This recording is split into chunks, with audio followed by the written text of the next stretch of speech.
Oh, well, hello, my wonderful, beautiful brosies and bros, guys of the wonderful, beautiful Maverick Nation. And, this little thing right here, you have Loki Power, the veteran, the admin Loki Power of this channel. One of few, but he is indeed still there.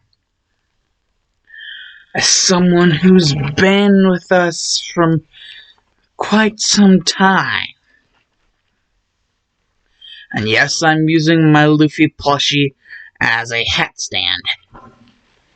I guess that's what you would call it.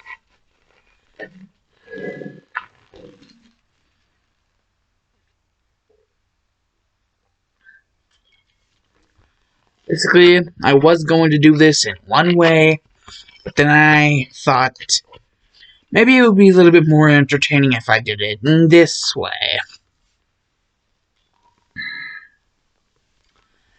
Basically, what if Izuku was V from V for Vendetta? What if Izuku was V from V for Vendetta? You know, the movie V for Vendetta, 2005. I think Wachowskis? Was it the Wachowskis? I think it was the Wachowskis. Well, you know, like 2005. V for Vendetta, the whole Guy Fawkes masks and shit. And actually looking some shit up on Wikipedia.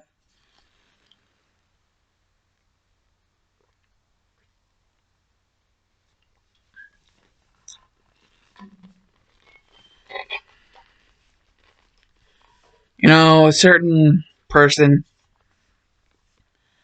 Loki Power, is someone who has been around this channel for a long while.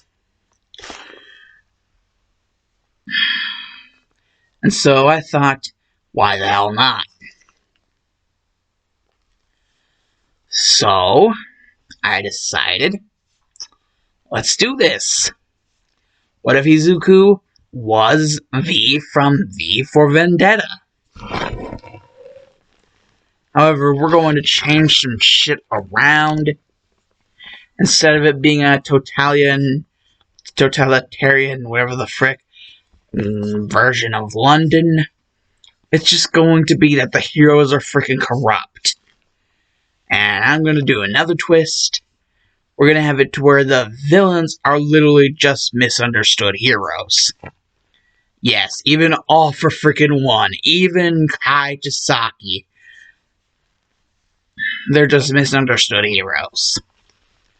And the hero society itself is basically full with a bunch of people that are pieces of trash. And how exactly is that going to work with the, whole thing with Stain, you may ask, because, he believes All Might to be the only true hero. If everyone's a piece of shit, then how exactly is that going to work with Stain? Well, basically, Stain's kind of been conditioned to think of All Might as this great hero out of all these shitty heroes.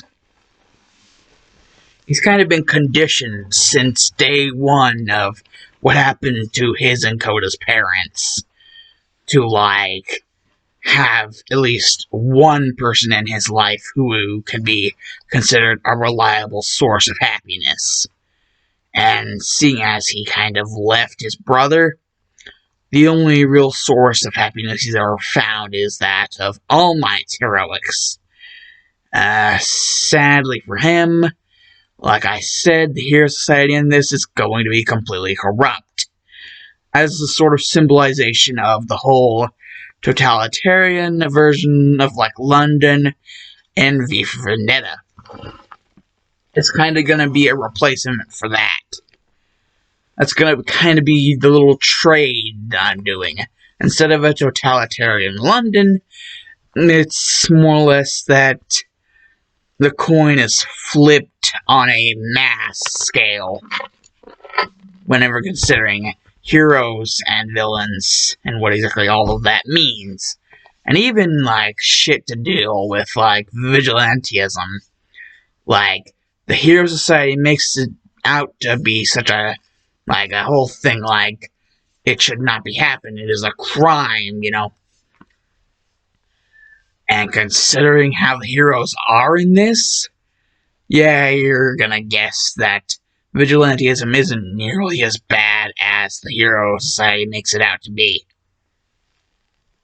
So, yet another trade-off from the actual plot of V for Vendetta.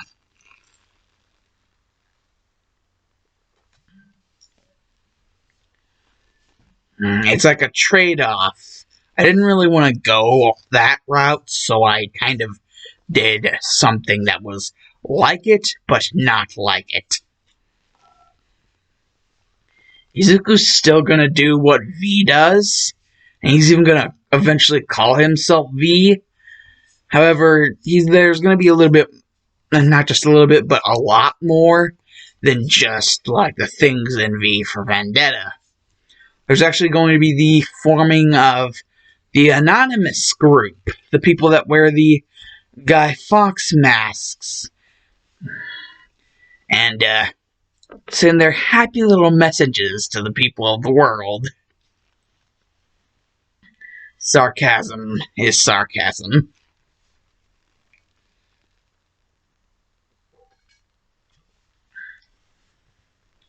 And he's basically going to be responsible for the forming of that group. And, you know, the tearing down of the Hero Society. An actual acceptance of what were once known as villains. And even the eventual acceptance of vigilantes. Into, like, more of a hero sort of light. Like, that's where you get your Supermans and your Batmans and your Wonder Womans. That's where they start kicking in, is after Izuku starts making vigilantism not only legal, but looked down upon, or more or less looked up upon, as not something to, like, you know, shit on, but something to actually look at, you know, with pride. So basically flipping the script on what's socially and, like, you know, actually just acceptable in the long run. Completely flipping the script on all of that. Because, you know, in this legit the Hero Society, all of it is going to be corrupt as hell. Seeing as I'm doing these switches from the actual plot of V for Vendetta. The Hero Society is going to be corrupt as all hell, even All Might, and the actual villains, as they're called, you know, villains, as they're called, are actually just going to be the actual heroes, but, like, in a misunderstood light.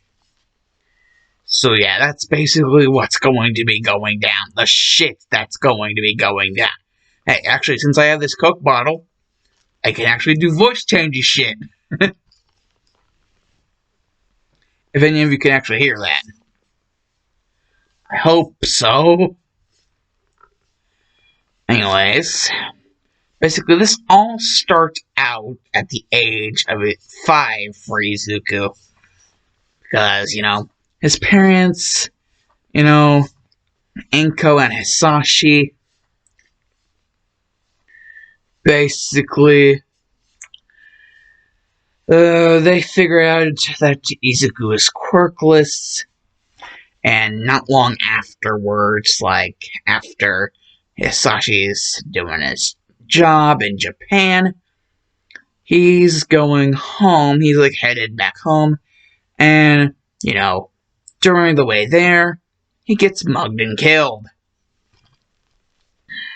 And all sorts of other things, which I'm not allowed to say.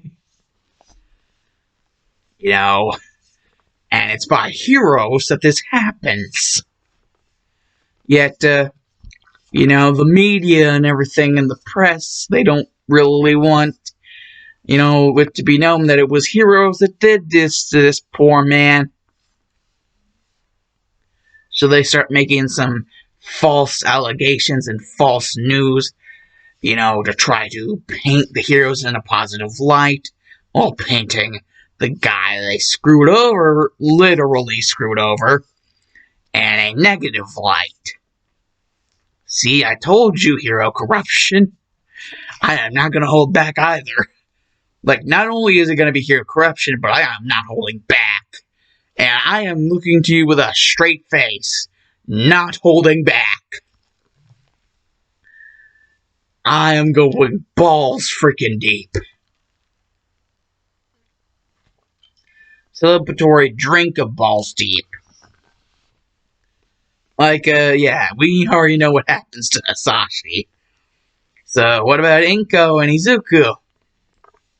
Well, as, everything's been going on, Izuku's friendship with Bakugo has been, a little dodgy, at best, and shitty at worst. So, yeah.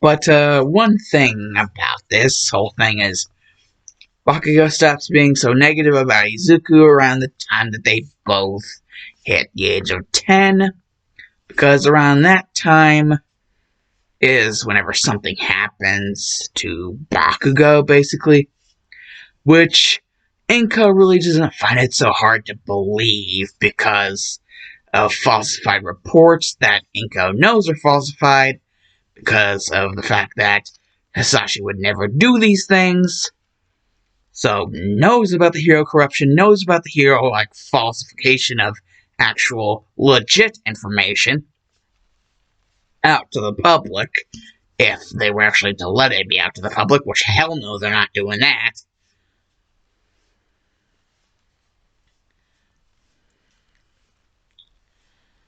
Yeah, basically, Bakugo saying that, Katsuki saying basically that heroes, they basically, if, Katsuki hadn't done what his mother, Mitsuki, had told him to do, hiding in, a little crawl space that Bakugo was never told about before. Katsuki was never told about this crawl space before, but that was for good reason, so that, no one would figure out about it. Basically, he was told to hide in a crawl space and do not move, not even if, someone, starts to cry out for help, do not move. And, yeah, basically until, the quote-unquote heroes left to do other business. And, well, considering what Katsuki heard, and basically saw once he left the cross space, yeah, he knows that it was the heroes that did this. He's not stupid. He knows the truth, just like how Izuku and Inko know the truth. Only this was recently that Bakugo figured, Katsuki figured the truth. Yeah, so, at least, because Inko is nice and all, she decides to basically adopt Katsuki into the Midoriya family. Basically, Katsuki Midoriya. So instead of Bakugo, I'm just going to call him Katsuki for the rest of this story. Basically, Katsuki just, yeah, he was a total mama's boy. He's still a total mama's boy. And he's just crying his heart out. Like, why would the heroes do this? And basically, Izuku just decides to tell him why. They're all scum. The name hero is a damn lie. And he's known this ever since what happened with his father.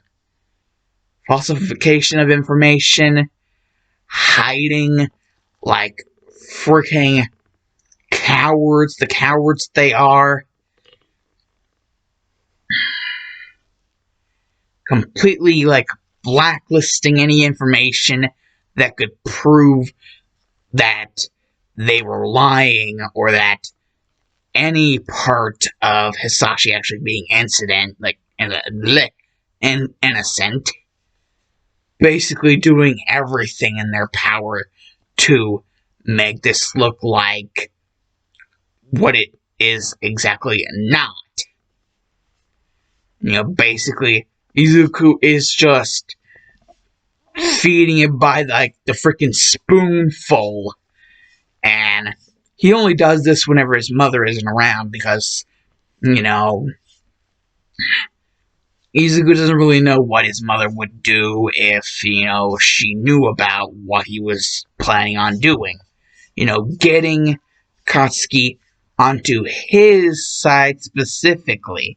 Because he doesn't really care if his mother decides to join him or not. But,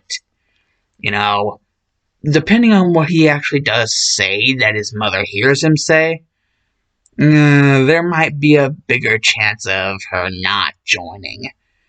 Because of how certain radicals in history, aka Hitler, have been, radical thinkers, radical speakers. How, they've kind of been viewed throughout history. Izuku doesn't want his mother thinking that about him. So he only does this, with Bakugo whenever he knows his mother is not going to be able to hear him.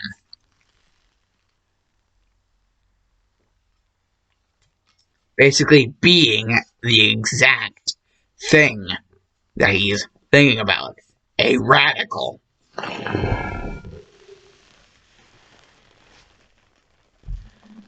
A radical thinker, a radical speaker. Speaking of revolution, thinking of revolution.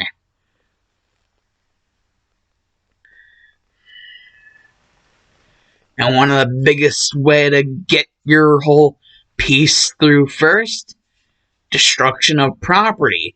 Show them that that you don't care about their bullshit so much that you just destroy it right in front of their damn eyes. But not necessarily right in front of their eyes. Like, you destroy it, prove that you don't care. Just destroy it.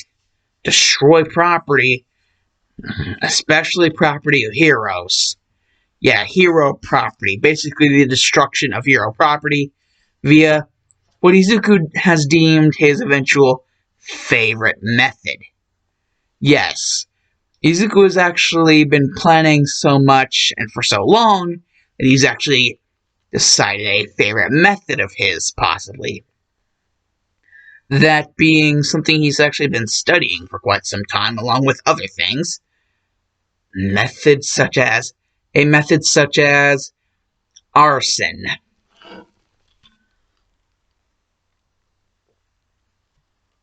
And basically, Izuku, being the kind of person that he is, well, he is indeed a radical speaker and thinker. It's not exactly like he's, mean. No, he's nice. He's nice to Bakugo. He wants to be friends, If Bakugo's willing to, straighten his shit up, Izuku will be willing to accept him. And, Bakugo, or as we're going to call him in the story from now on, Katsuki, Katsuki. Basically, Katsuki decides, well, that's nice and all, but, we need some sort of symbol if we're going to do this, and we need people. We need lots and lots and lots of people if we're going to plan a revolution. If we're going to bring down the Hero Society, we're going to need strength, power, the ability to rally up people and to go against the Hero Society with a force that they won't be able to combat. And that's whenever Izuku is basically just like... he's just thinking in his head, "Oh, Katsuki, how I do indeed enjoy the fact that I actually got you on board with this." Because, he can tell that, Katsuki is indeed very intelligent whenever he needs to be. Because, this whole talk, everything that he's just said, this is very true. They need able bodies. They need, more supporters. They need more people to help with the destruction. Not just destruction, but down straight ass freaking humiliation of the Hero Association. And the heroes within the said association. And even their freaking agencies in general. Like, just not only trashing their houses, but trashing their damn agencies. Yeah, they're going balls deep in.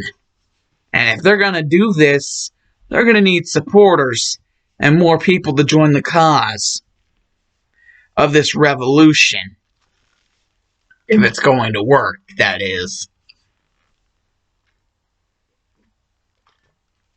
And also, sort of like a face to adorn, this whole revolution. And even a name for their leader. Izuku picked something very simple, but also something that, given the right context, could indeed rally up some people. There's a certain saying that's also been thrown around in between Katsuki and Izuku. Something of a vendetta against the heroes is had. Both of them have it. But only one of them can truly be the leader. And seeing as Izuku's hatred for these truly, indeed corrupt heroes, started way before, Katsuki's. Katsuki does indeed realize that because of this and several other things, that Izuku would probably be the better leader. And Izuku coming up with the name and everything, he knows what he wants. He is V. That's what his, not necessarily villain, but not necessarily hero either. Not really anything but more or less of a revolutionary. Not vigilante, but straight out says it. Revolutionary. A revolutionary leader. The revolutionary leader of the modern day. V. Because like he said before, the saying, V for Vendetta.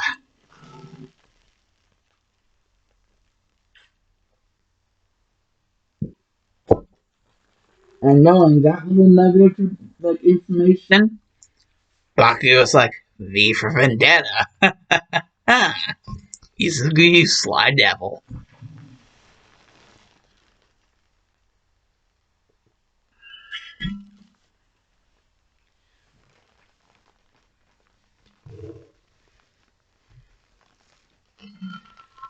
So yeah, Izuku and Katsuki, with Izuku getting the code name V, because of the little saying being thrown around amongst the entire group, which they actually haven't indeed come up with a name with.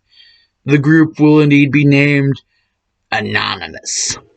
Because, the masks and the whole thing with the actual Anonymous. Them using the mask, the Guy Fawkes masks. And that's a thing that's also used in the movie V for Vendetta.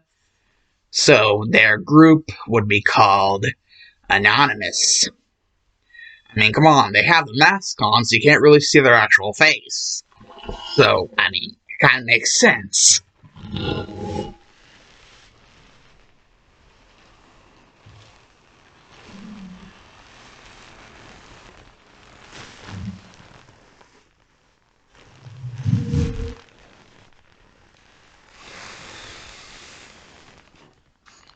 He's not.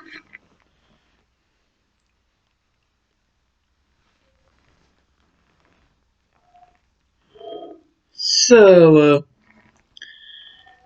beyond that, there is the subject of, well, just going around, not really being too assuming of anything, not really trying to rile up too much suspicion, except for whenever they go out during the night in their anonymous wear, I guess you could indeed say. Their revolutionary wear. That's the only time when there's really anything going on. Except for, indeed, what they indeed plan on doing during the day.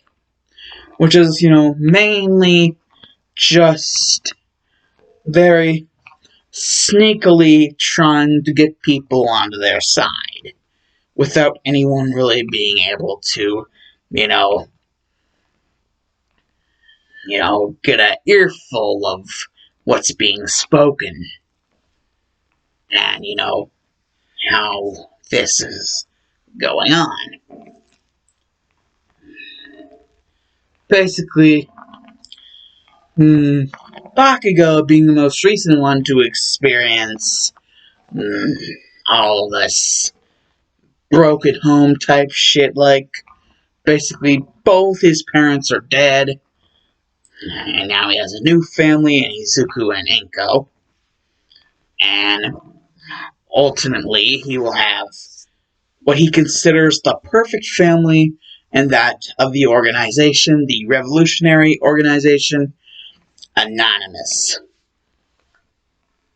This is what Bakugo's thinking in his head. So he's happy to adorn these masks. He's happy to adorn one and to wear what he wears whenever he goes out in the middle of the night. But, in the day, he just wears casual clothes, just so nobody suspects anything.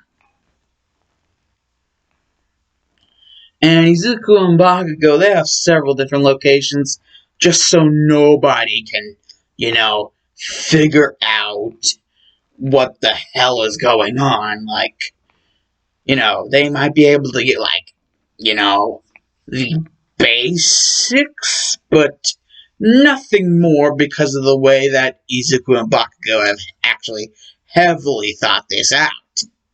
Because, Bakugo can be a tactician, have, himself his own little think tank of a brain whenever he needs to be. That's been shown in the canon, actually. Sometimes he actually does use that brain of his. Does indeed use it.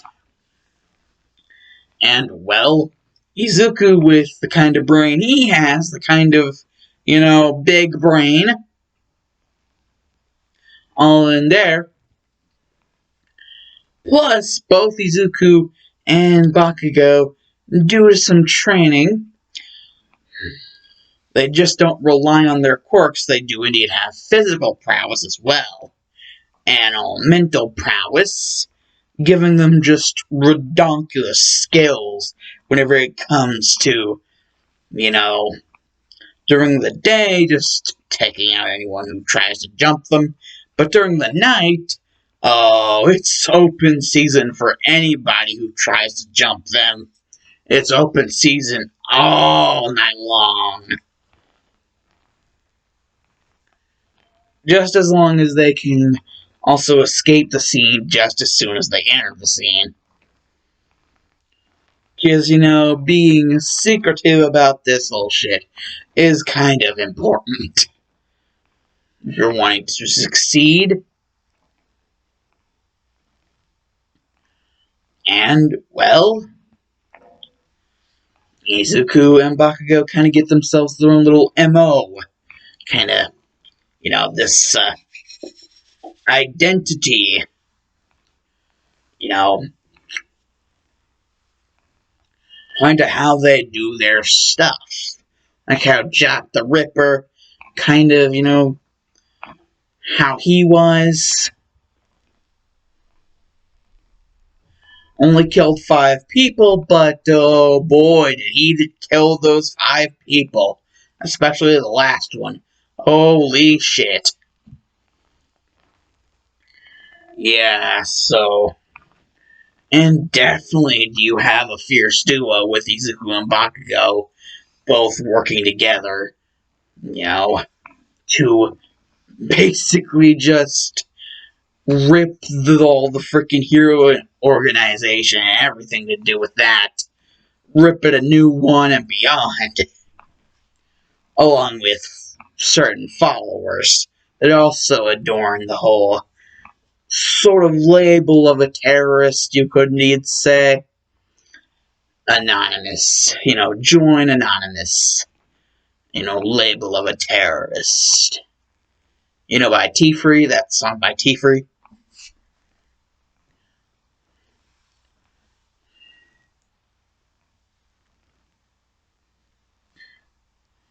Yeah. So, not having too much luck.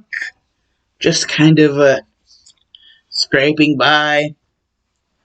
However, that's whenever Bakugo, with the current grief of his situation, he sees 2 boys, one with half red, half white hair, and a big ol' square band-aid over one of his eyes, and another boy who has red hair, who Bakugo doesn't even notice is older than the boy with the half red, half white hair. However, there are several different cast type bandages over this red-haired boy's face. Almost like the majority of it is covered in these cast type bandages. Almost like fake skin.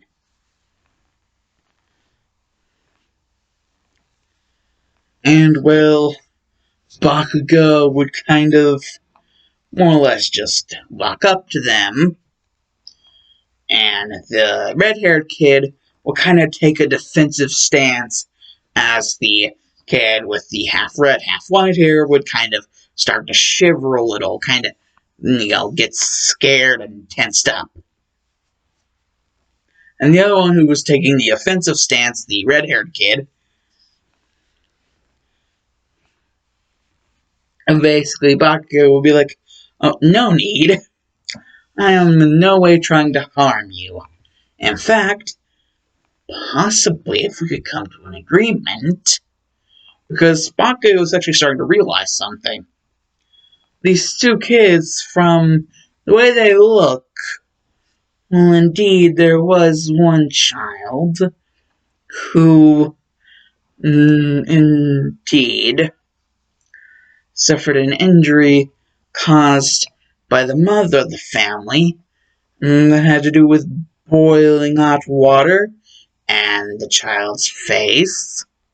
So that explains the giant square bandage over the half-white, half-red-haired kid's face. That explains that. And will a certain child, older than the other one, was indeed placed under deep, strenuous training. That is until the father decided to pay more attention to the other boy than he did the other, causing them to have a quirk malfunction because of the emotional distress in being left out just because the other was deemed more perfect than them. This obviously causing some animosity. That is until they basically sorted everything out in between each other, knowing that they have a common enemy, and that of Anji Todoroki, also known as the number 2 hero, the flame hero, Endeavor. And if you're wondering how Katsuki got all this information, well, big brain, him and Izuku just, doing their research, because, it's important to know things about people. Because, if you're just looking without any basis on where to go and where to look, you're basically going to be running in circles. So, yeah, Bakugo kind of gave himself, Katsuki kind of gave himself several different ideas of what to possibly look for. And so, he may have been around for a while, but he definitely was not walking in circles. He definitely did know a couple different ideas of where he might want to go. It took a while before things could start to get into motion. Plans could start getting into motion. And well, the moment that Bakugo met these two and started to be like, oh, your father is number 2 hero Endeavor, and of course I knew it. I knew it, and you know it. Heroes, they betrayed the title a long time ago. All of this, what they are, is a terrible portrayal of what a hero is actually supposed to be.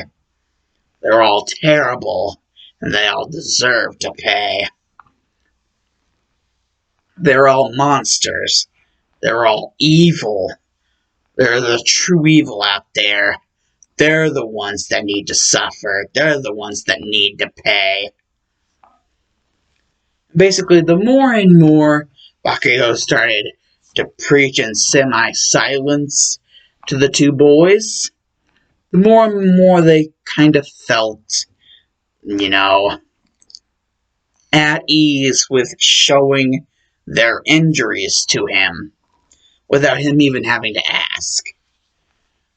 First Shoto, while still being behind the other boy with the red hair.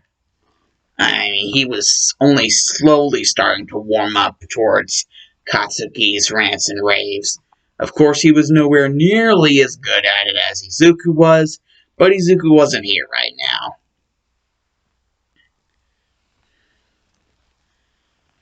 Bakugo was good at it, just not nearly as good as Izuku was good at it.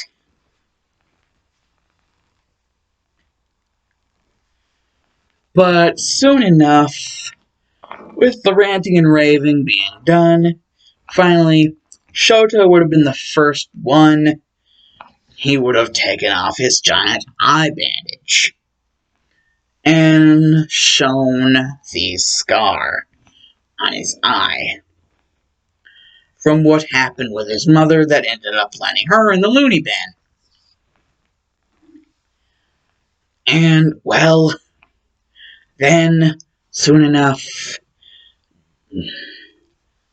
a certain someone, Toya Todoroki, along with Shoto, finally managing to have peace in between themselves, and long since done with that, finally, Toya just gives up on trying to fight it. He now truly believes he can trust this person, and so decides to get rid of all of the fake skin and let his bruises out for anyone and everyone to see. showing that he freely trusts Katsuki. And Katsuki is indeed happy about this. Happy that there are others that can be trusted and that they can trust them. They feel that they can trust them. And not so much longer, Bakugo drops the $1 million question. Are you willing to join? Are you willing to take the label of a terrorist? Join Anonymous and take the label of a terrorist. Our leader, he is V. V standing for Vendetta. And he wears a mask like this in this drawing here. And he basically shows them a drawing, which is basically the design of the mask that Izuku wears, also known as codename V, or just V. You know, V for Vendetta. And basically also informing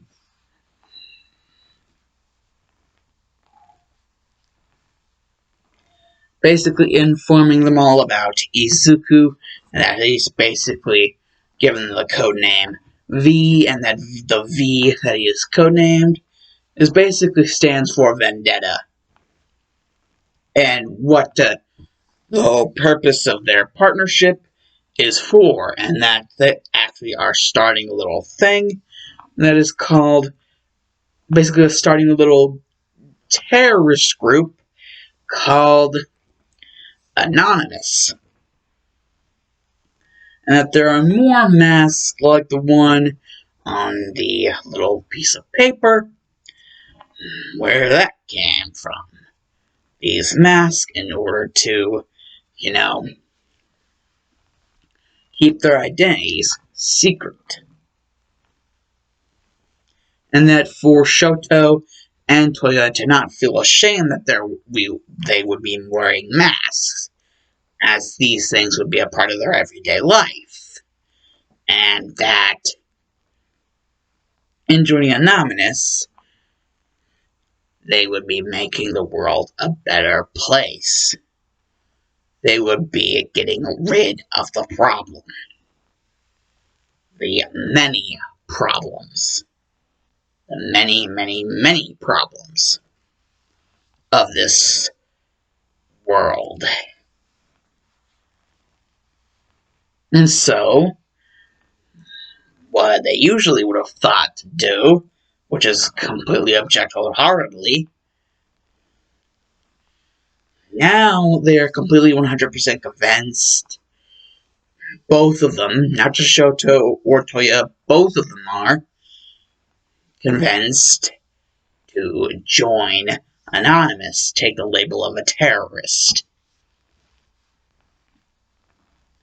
Basically, once Bakugo just zeroes in, Izuku, that not just one, two new members of their group, Anonymous.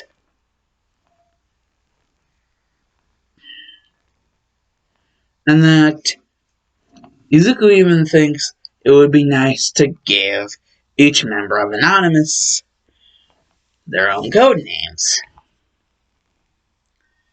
Bakugo actually thinking that since his explosion quirk, well,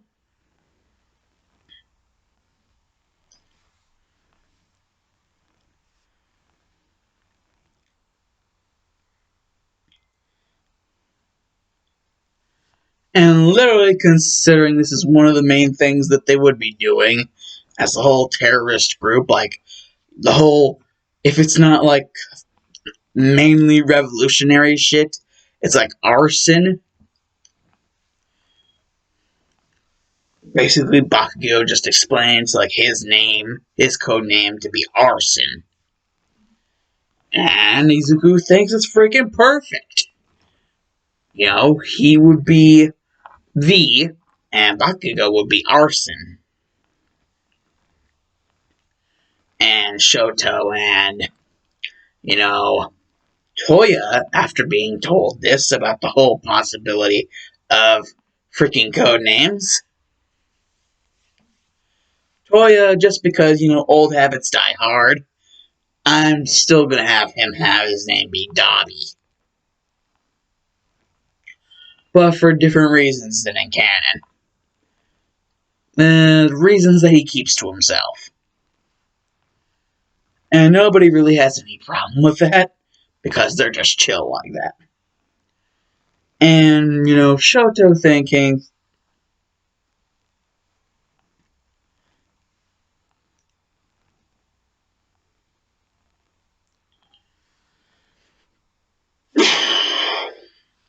considering several times whenever Bakugo was like showing Shoto and Toya were exactly, basically heading to one of their bases and telling them about how they have multiple just so nobody can really track them. They have multiple bases for that exact reason and other reasons, but not to get into that anytime soon. Shoto's just thinking, that's interesting. And so thinking, well, Bakugo. He likes Bakugo. And he may not exactly think that Toya, likes Bakugo all that much, but he likes Bakugo. And seeing as several times on the way to one of these little hideouts, he actually several times called Shoto Freezer Burn, he decided to accept it. Have his codename be Freezer Burn. Just because, he eventually, it ended up growing on him. So, Shoto's codename is because of the fact that the little nick that Bakugo gave him ended up growing on him, regardless of what Toya thinks of it. Basically, now Shoto's, his nick is Freezer Burn, and seeing as old habits and old traditions die hard, Toya's is still going to be Dobby. And, well, anything beyond that, well, Izuku, doing his own thing, will indeed be the kind of thing.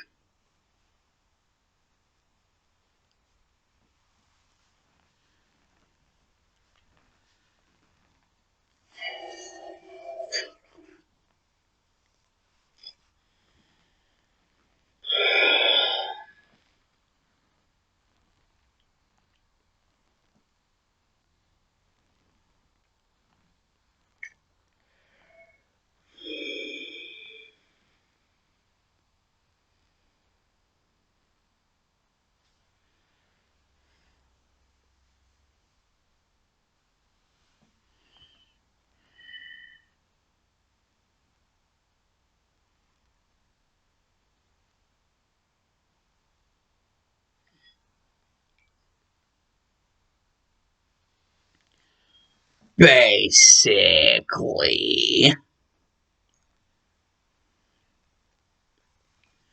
there would be 3 girls, just walking through an alley. Not exactly the most wisest of choices, but, they'd basically all 3 of them be listening to a certain album, which would kind of caught their attention. And so, you could kind of understand why they didn't exactly make the wisest of choices. The album kind of stole their attention. The album being an album by no other than the Hex Girls. Yes, the freaking Hex Girls. Now, you don't know who the freaking Hex Girls are? Sorry. Classified. Lips are sealed. Basically, the three girls all listening to their own little version of the album. You know, the Hex Girls album that they have. A specific album being called Earth, Wind, Fire, and Air.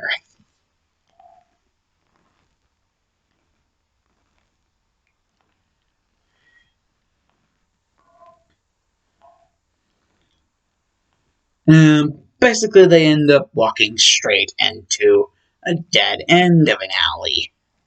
Basically, that's what you get for getting lost into an album. Going down a freaking alleyway. You get kinda forced into a bad situation. Said bad situation being a bunch of random mook level villains. Not really villains, more or less just drunk people. Drunk, more or less pretty low tier heroes. Basically, really drunk low tier heroes. Pretty much having the mindset of seeing as they're heroes, they can do whatever the hell they want, and nobody will believe the girls if, they go around and start, saying that heroes did whatever they want to do to them. Like, they're heroes, so nobody will believe. So, they just feel like, oh, they can do it and, get away with it just fine.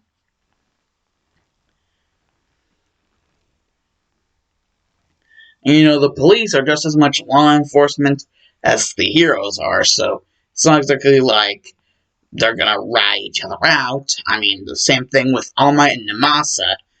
You really think they're gonna rat each other out? So, yeah. The police were kind of like stuck in between the heroes and, well, whatever the hell they could have done before whatever happened. So, yeah. Kind of stuck in between a rock and a hard place. Like, to the maximum. And these girls aren't exactly faring any better. These girls being...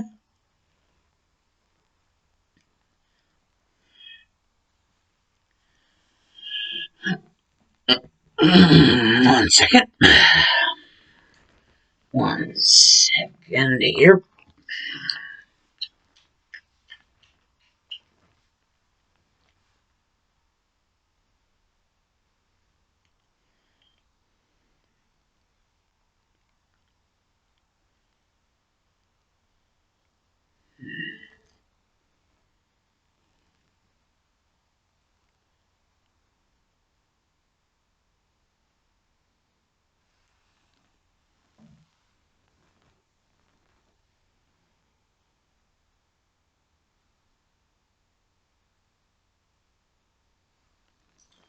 Basically, these girls being Toro, Toga, Melissa, and Momo. Yeah, Toro Hagakure, Himiko Toga,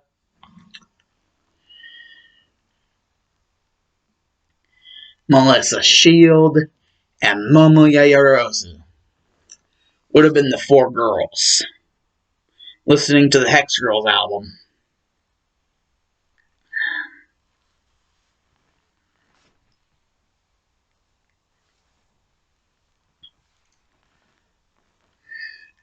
And about to get assaulted.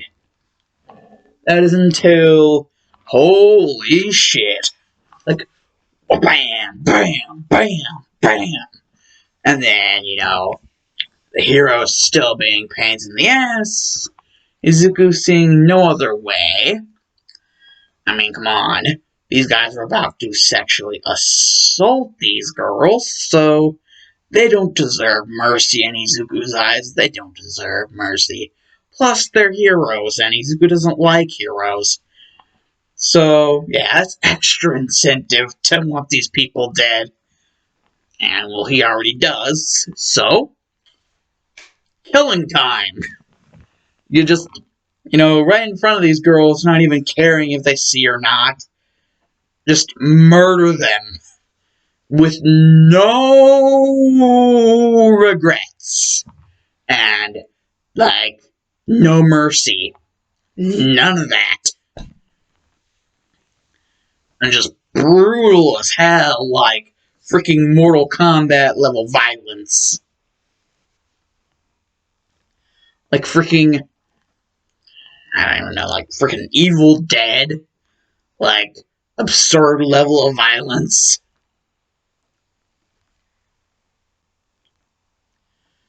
Yeah, it'd be like a mix in between Guts and this movie that I believe in the UK is called Brain Dead, and in the US it's called Dead Alive.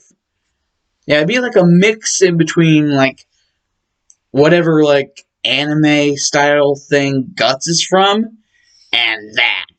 It'd be like a mix of those things.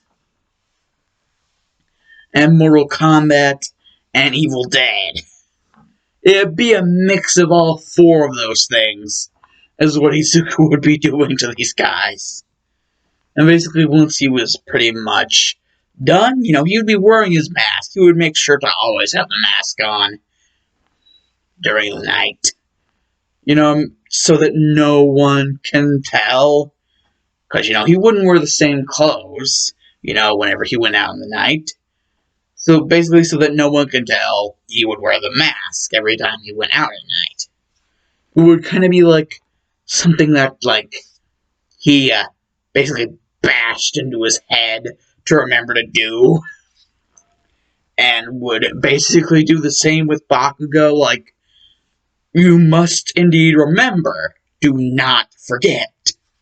This is kind of something that will save us. Instead of biting us in the ass. It will bite us in the ass if we forget. Kind of drilled it in his head to not forget. And, Bakugo, knowing just how many times that has saved his ass, remembering, would kind of drill, kind of do the same thing with Shoto and freaking Toya, drill in their heads the importance of kind of the dress code of Anonymous. And basically, after all of the blood and gore that Izuku just freely sprayed, because no one could tell who he is, and so he's just allows himself to have all the fun and jollies he wants while doing this in front of these girls. And so basically giving them a look through the mask this, almost like this pressure in the air just appears out of nowhere. Like a freaking wild Snorlax. Up in this bitch. Like this presence. Like some sort of conqueror's hockey bullshit. That basically this,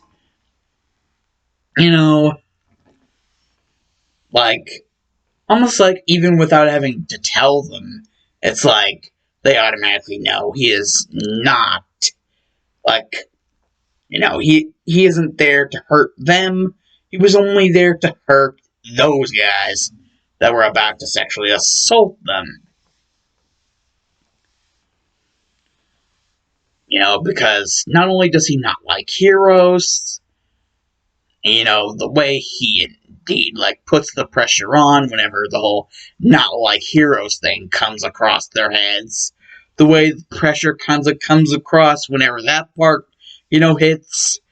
They can kind of tell that whenever it's, not like he actually means he's, livid over their very existence. And whenever I say livid over him, livid over their existence, I really fucking mean livid over their existence. There is no one who has an equal comparison to how much hatred Not even freaking All for One. Not even freaking All for One hates them as much as Izuku does. Like, regardless of which hero it is. Yeah, that is some serious freaking hatred. Yeah. To the point of just plain up insanity. But, you know, the thing is, Izuku can control his insanity. Others not so much. You know, Izuku kind of does the whole, like, training to, you know, compose himself. Keep himself composed, while only letting off the aura of what his true intent is. So, like, not to be too alarming, but only a little alarming, just to make sure that you don't cross him any wrong way. You know, if he doesn't want to kill you, to make sure that that doesn't change anytime soon.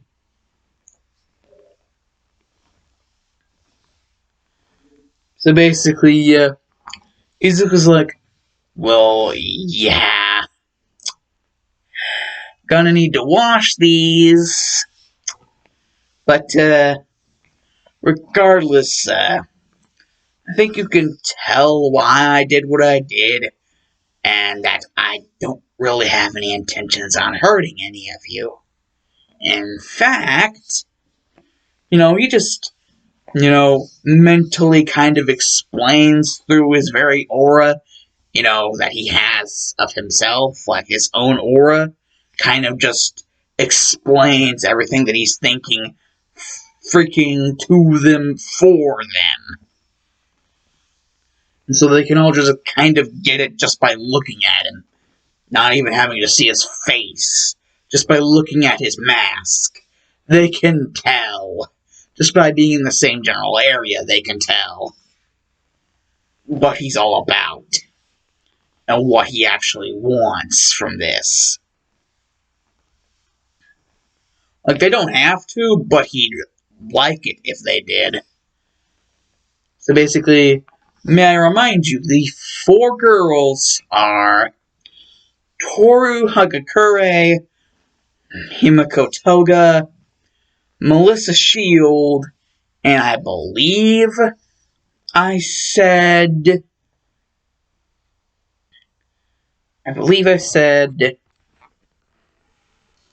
Momo Yaoyorozu. So yeah, those are the 4, and eventually they all indeed do agree that, you know, indeed, join Anonymous, take the label of a terrorist. Damn, I love that song.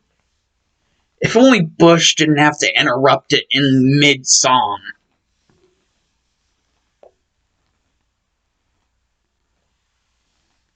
With his speeches. If anything that Bush has ever done that's pissed me off is interrupt that song in the midst of the song. But I kind of get the whole reason why that's actually in the song. You know, to kind of emphasize, you know, the actual meaning of the song. I kind of get why it's there, but it's still, it kind of bums me out a little. But hey, it doesn't bum me out too much that I can't enjoy the song. It's still pretty damn good.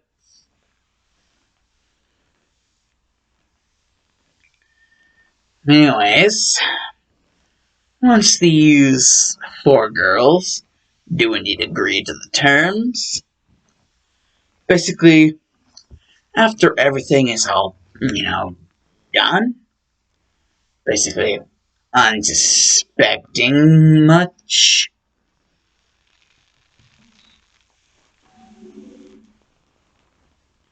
and you know, the girls do indeed realize something. At the speed and the accuracy that, you know, Izuku just disposed of those guys and then proceeded to kill them off, Yeah, Izuku is dangerous and just scary overall. And now, basically, yeah, Izuku basically tells us, like, all of them about the current code names of everyone else. You know, Izuku's being V, because, you know, V for Vendetta. And Shoto's being Freezer Burn, because it's kind of a nickname that Bakugo, or just Katsuki in this, basically gave him that just stuck. And speaking of Katsuki, the nickname that I am, it's basically, I forgot, shit. Oh yeah, Arson.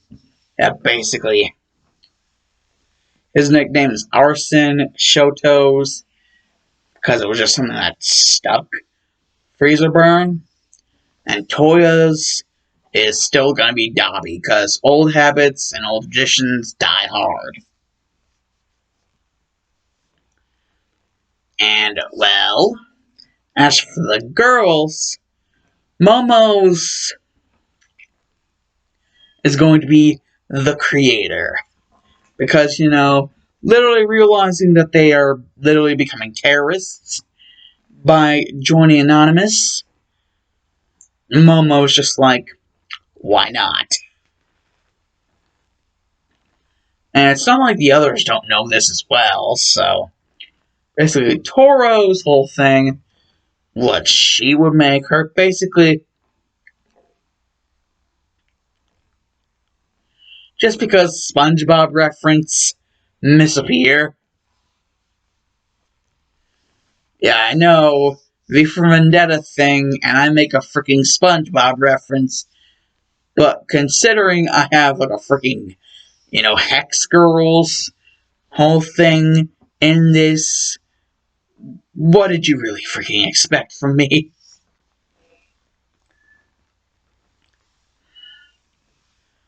But whatever. Basically, Koga's and Melissa's. Basically, guys, if you're wondering, like, the whole thing about Island and David Shield, like, if this is gonna be arousing some suspicions of David Shield, basically what I'm gonna tell you guys is that David Shield, even though he does have relations with All Might in certain ways, he's not like heroes. He's his own kind of deal. So David Shield is not corrupt. In fact, it's actually because of her father that she has the several beliefs that she does, and actually also because of her father that she decided she wanted to take up the label of a terrorist by joining Anonymous and their whole cause.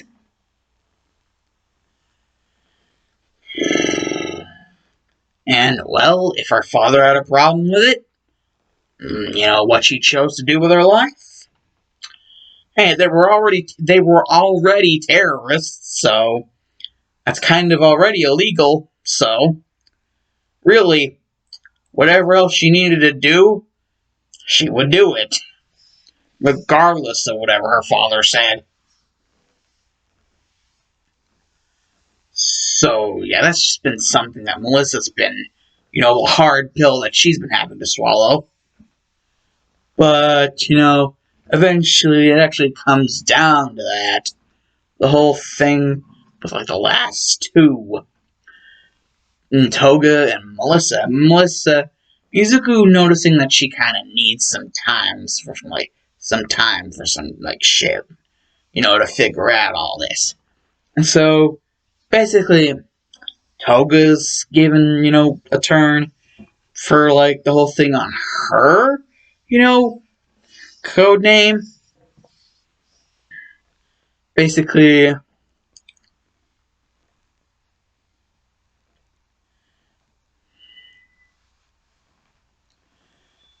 her code name is actually something that gets the majority of them all, even though this is a very serious matter, to actually kind of crack up a little.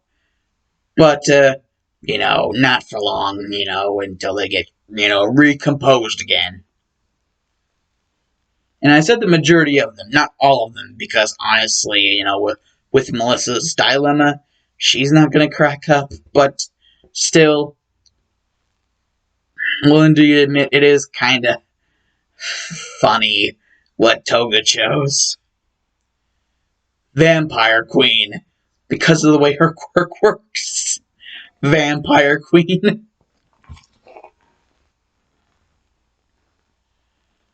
Or more or less, because she isn't really married to anyone, Vampire Princess. Only really deciding to change the name if she ever got married to anyone during this whole thing of Anonymous. Only really deciding to change the name if that ever happened. So right now she's just Vampire Princess. And Izuku thinks that's, kind of okay. And now it would indeed come down to the last one. Or at least the last one for now.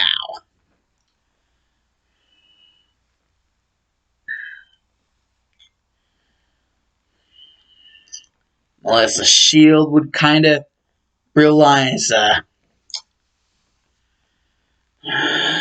writing on the wall. And realize kind of what she was doing was kind of like someone would consider, kind of like someone, the only person to really do something like this would be like someone with a heart of ice or a heart as cold as stone. And Melissa really thinking that it was more or less just something that she ended up doing out of, her own reaction and her own reasons. Like, she can't help it if people think it's wrong. How do you think she feels about it? And so she basically ends up coming up with something because of the whole fact of, starting to think ice like cold. Like, she's thinking cold. Indeed, she would like thinking of like Toga's whole code name. Basically, she would remark on how Toga said hers was going to be Vampire Princess. Basically, Melissa would do something that would kind of get a certain someone turned on, I guess you could say. Something that Shoto, at the age he was at, kind of wouldn't exactly fully comprehend. But, it wouldn't take long for, it kind of helping ease him in. But for now, he just kind of really doesn't comprehend what's going on with his brother. After hearing the name, yes, Melissa just decides to suck it up and pronounce it to the world. If Toga's gonna be the Vampire Queen, then she'll be the Ice Queen. Because, she's heard the term before, and she knows what it means. But regardless, she doesn't give a shit. Well, more or less, Toga was the Vampire Princess, so she decides that, she'll be the Ice Princess. And no, that is not a Frozen reference. Get your minds out of the freaking gutter, witches, let it go. I never want to hear that song again. Jesus, I freaking hate that song. I want it to burn in the deepest, darkest fires of hell. No, it shouldn't even get that freaking privilege. And for all of you that want to know why I don't like that song, oh, please, saying I don't like it is giving it more credit than it deserves.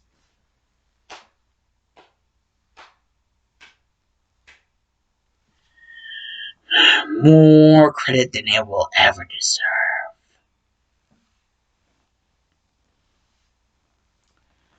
But anyways, yeah. Melissa just realizing that her giving herself the code name Ice Princess, there's a certain someone who has a brother who's, got a half and half quirk, which one half is ice. Yeah, that's right. Toya Likey.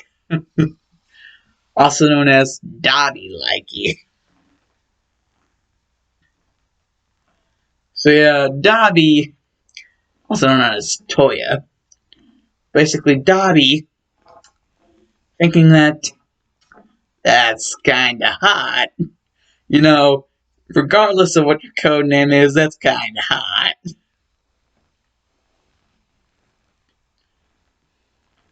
And regardless what the name actually means, it's still kinda hot. And as, the whole thing with Melissa would kind of die down in her whole family problems, she would kind of resolve herself by just, getting over it because, she just was tired of having her family problems weigh her down from, how good she could be doing as a member of Anonymous, what she actually decided she did want to do.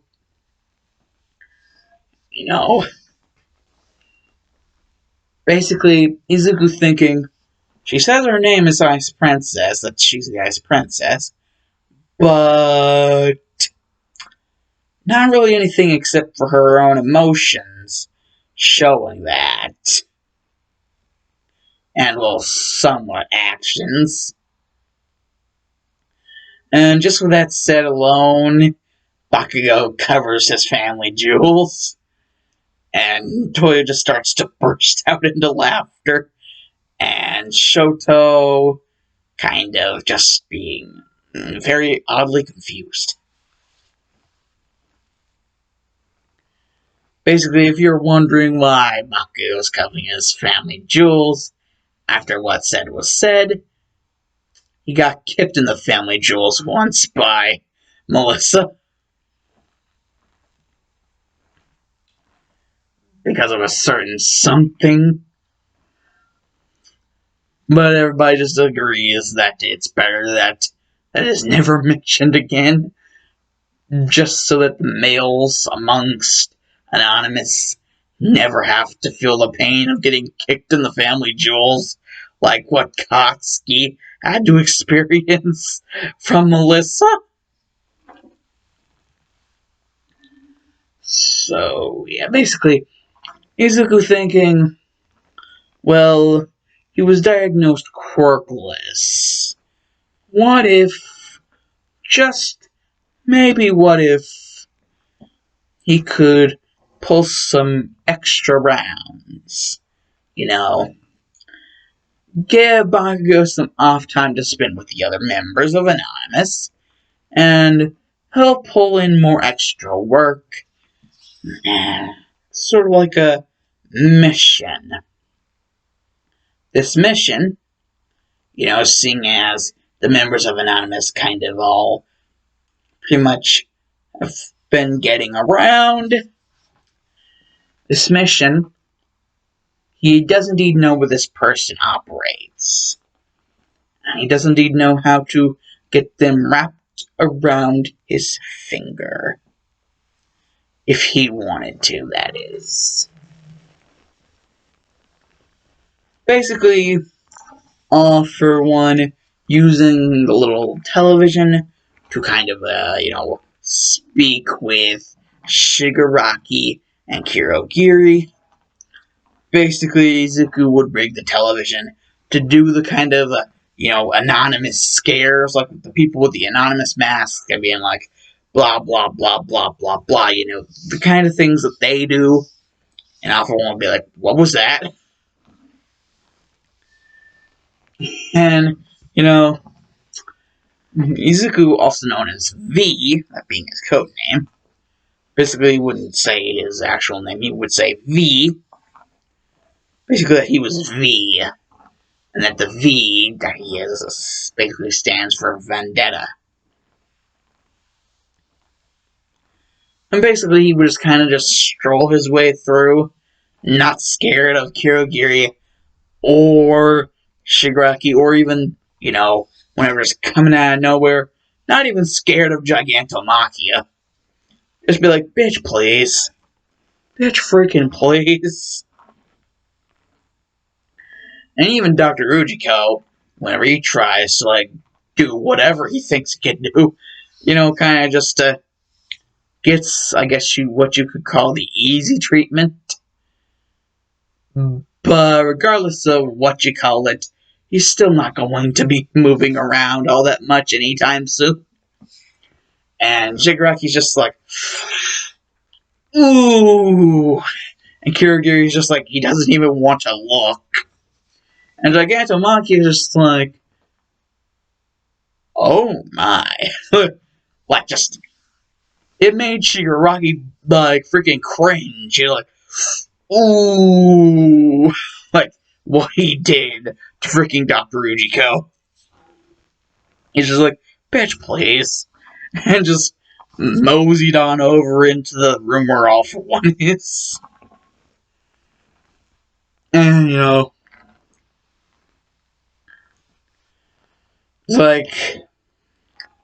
thinking that, if Shigaraki were gonna try to, run up and attack him from behind, thinking that he wasn't going to notice him, he just bitch slap him into the ground, make a giant-ass crater.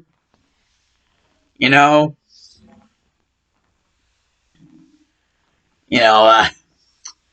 he feels like he could indeed relieve some pent-up stress, from all the years of having to deal with the Hero Society's bullshit. Quote-unquote heroes. And, indeed,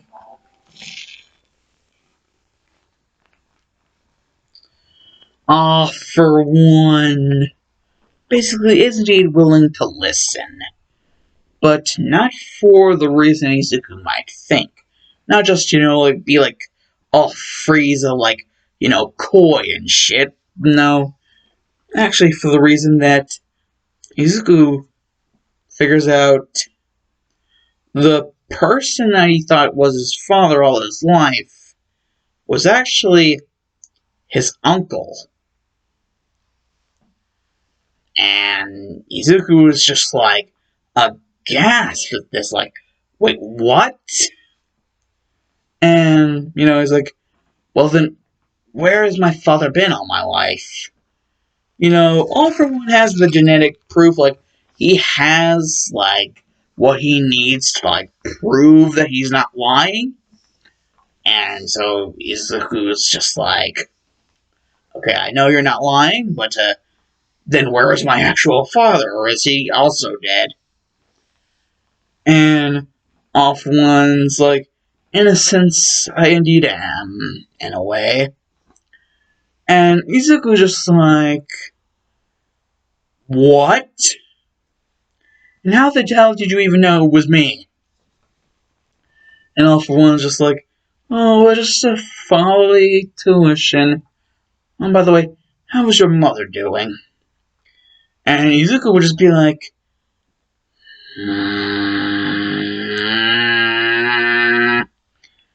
why were you never there? Why did you just send our uncle to pretend that he was my actual father instead of actually being there for me? And, Izuku kind of realized how stupid he's being. And it's just he starts to actually use his brain and realizing why All For One was never there. Kind of the number one villain. And, regardless, any quirk that he used, he'd only be able to use for, part-time. And, the signs would be there to there was something off. And so, well,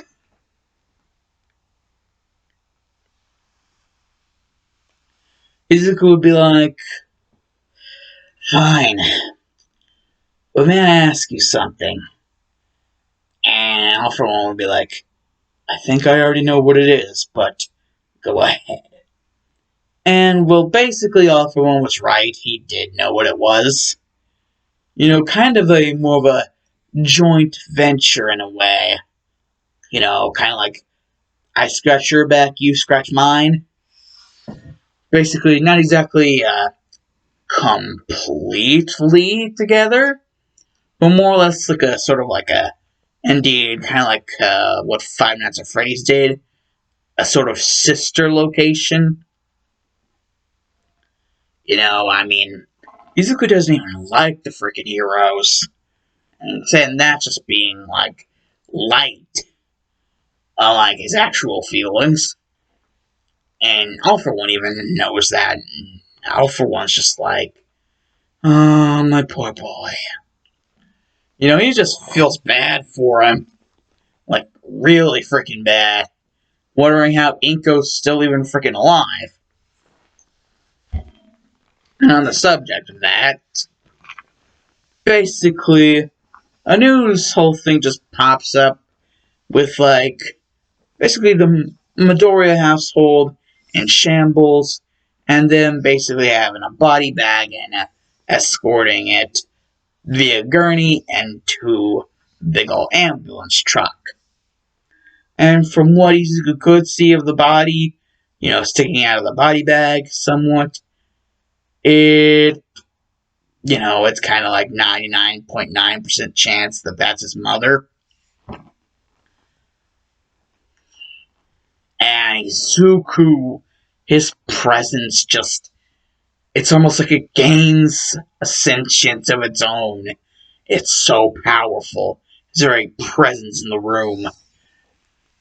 And All For One is just like, calm down, Izuku. And Izuku's just like, on second thought, maybe it would be nice to have a true headquarters. If the League of Villains is willing to, we will do a true joint venture. And basically what will be explained is that this is actually a good thing, seeing as what, you know, Anonymous is working towards, and what the villains have actually been trying to work towards, you know, and the sidelines not really getting, you know, the whole thing. Basically, what I said before, the fact that villains in this are more or less just truly indeed misunderstood heroes.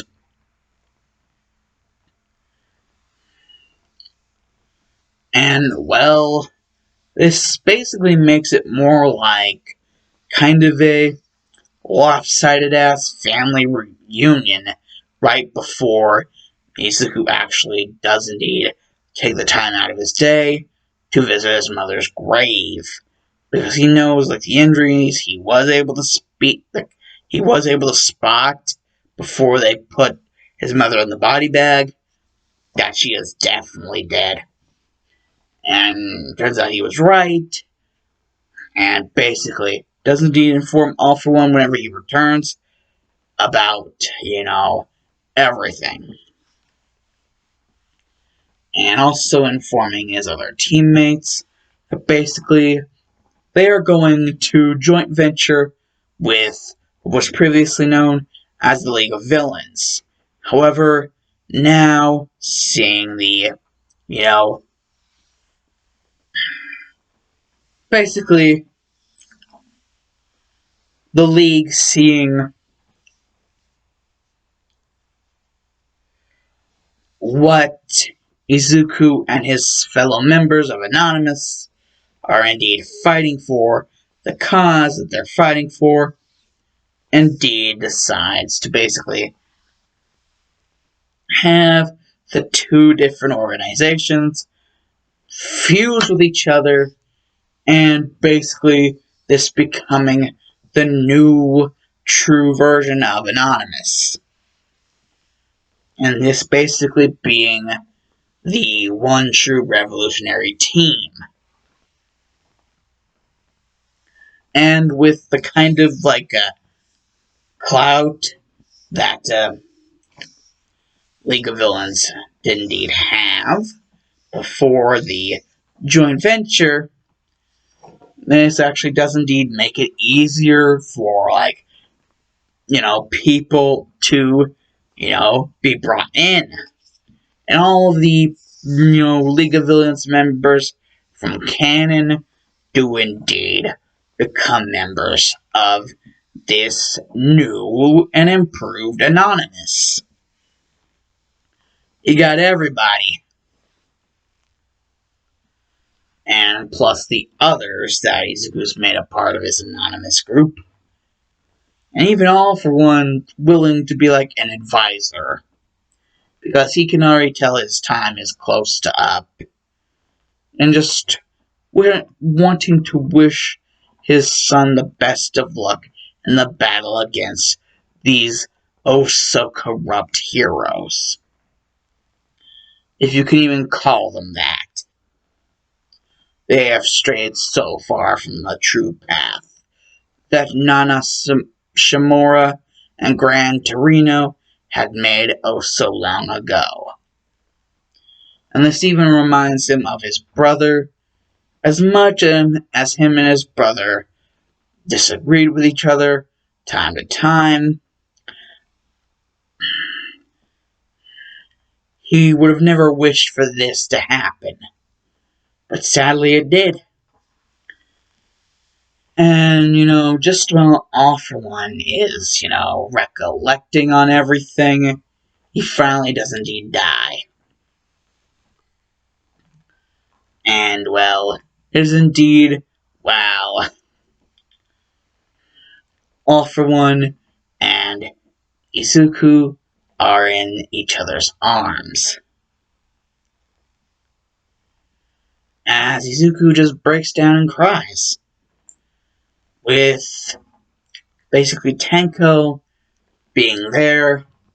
And before anyone can really go to stop him, he goes to comfort Izuku. And surprisingly, almost like a way to show, passing the torch, the energy of the power of All For One flowing straight into Shigaraki's body, leaving the original and going to him, and this somehow allowing him to have easier control of his decay, allowing him to actually hug Izuku. So Shigaraki would just be hugging Izuku as he would just burst into tears, knowing that his real father,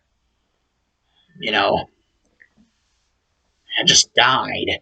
He barely even ever freaking knew him.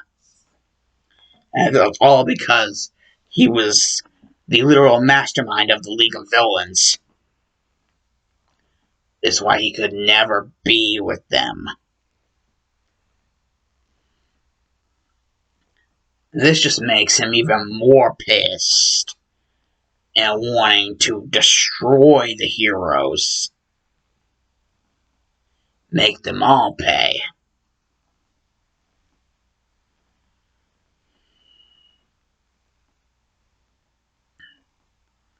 So, yeah.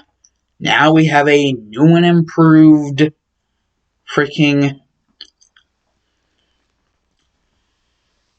Anonymous with the cost of All For One's life. However, there is one more thing.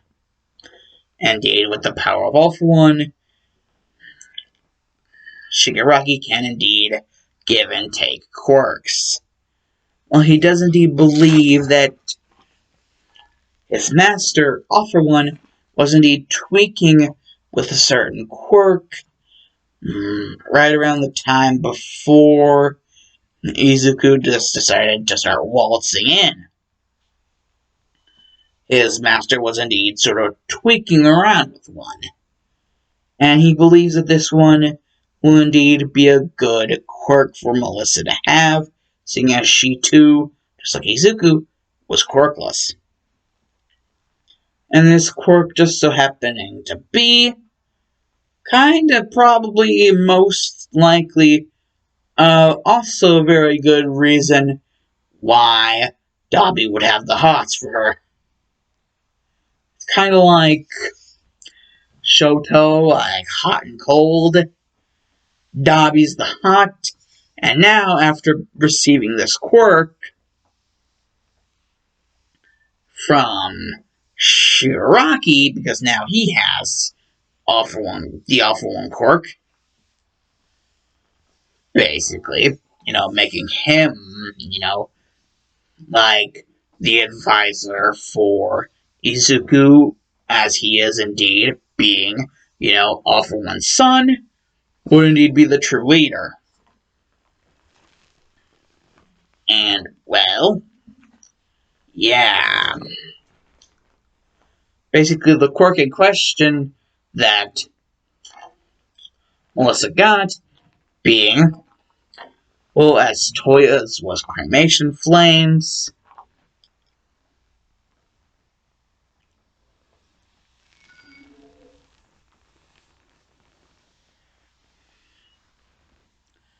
ice manipulation. Like, Todoroki's was hot and cold, not specifically ice or anything.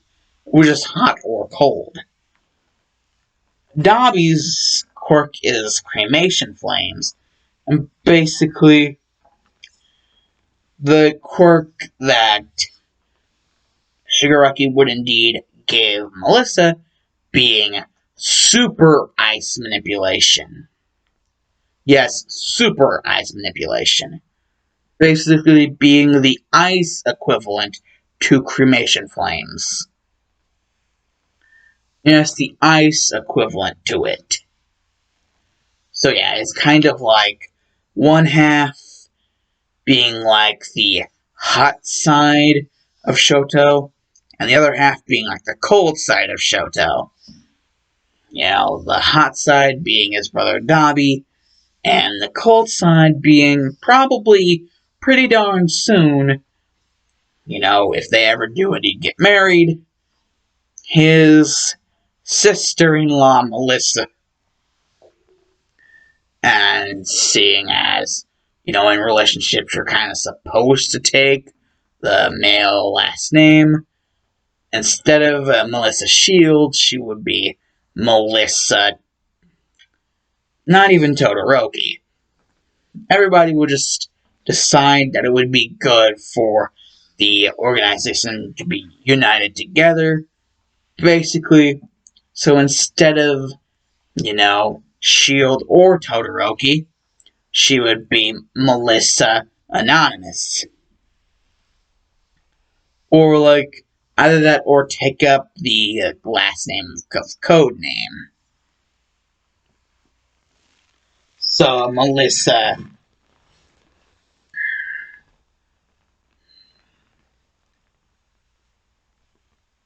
Dabi. Like Melissa Dabi. And so, yeah, that would kind of be like a question to be thrown around.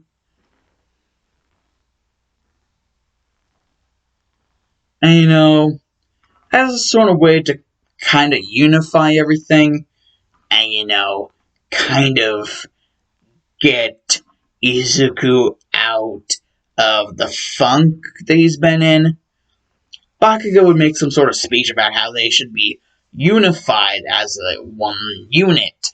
So, like, all the last names should be, anonymous. And so, either that or something that they could choose freely. So, like, any choice. Like, if they felt like it. Like, whatever made them feel like they were more united as a revolutionary group, as a family.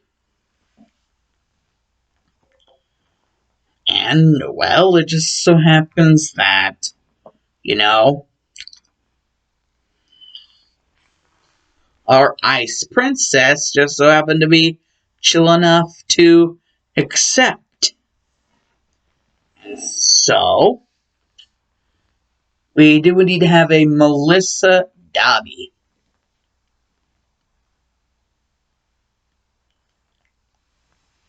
Because the code name for Toya being Dobby. So more or less there's like this new law amongst them that, like, if any of them got married, that it would actually be instead of the last name of whatever, because of certain things like the whole, Todoroki family, that whole deal. Things like the possibility of actual freaking code names being able to be the last name. Which is why Melissa Dobby, because that is Toya's code name. So instead of like using his last name being Todoroki, since nobody wants to do that, it would be Melissa Dobby. And regardless, because of the fact that, regardless, well, basically, Toya and Shoto would still be brothers. So, Shoto would still have a sister-in-law in Melissa. Her being the Ice Queen now. Yes, she would have literally changed hers just like how Toga said she would have changed hers. Basically both of them doing the same thing. Changing if they ever got married. The part of the title. Instead of princess, it would be queen. So yes, indeed, instead of Ice Princess, it would be Ice Queen. Just like Elsa. And the fact that she literally sings that one song that I hate so much. Oh my god, I cannot believe I'm still contained in like one solid form and that I didn't just explode remembering that again. Anyways, I think we should leave off with a happy note. This first part. Well, as happy as you can get, considering this is still V for Vendetta wise. Anyways, LMZ and Adopsis, the Dark Shadow Africa's AT out of here. You boys, like, favorite, subscribe. Bounce like a twitch in my blue suede shoes. Eat, and I'll eat. Misdirection. This is